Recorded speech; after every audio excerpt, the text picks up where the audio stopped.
السلام علیکم، آپ دیکھ رہے ہیں ٹی وی 49 نیوز یو کے اور میں ہوں منیر پیرزادہ۔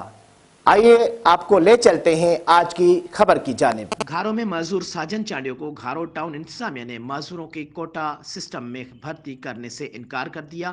مزید بتا رہے ہیں ہمارے نمائندے سید ذوالفقار علی۔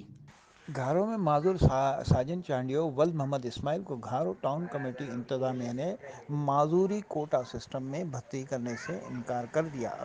5 سالوں سے ٹاؤن کمیٹی پارک میں وہ اپنی ڈیوٹی سر انجام دیتا رہا ہے، جس کی ہر مہینے تنخواہ اسے 3 سے 5 ہزار روپے دیے جاتے رہے۔ نئی انتظامیہ نے آتے ہی یہ 3 سے 5 ہزار روپے جو اسے تنخواہ کی مد میں دیے جا رہے تھے کاٹ دیے۔ معذوری سرٹیفکیٹ آفر لیٹر لانے کا کہہ کر اس کے بعد اسے معذوری لیٹر اور معذوری کوٹا سسٹم میں بھرتی کرنے سے انکار کر دیا۔ چیف سیکریٹری بلدیات کو درخواست دی، جنہوں نے مجھے آفر لیٹر جاری کیا، لیکن ٹاؤن انتظامیہ ابھی بھی ٹال مٹول سے کام لے رہی ہے۔ جی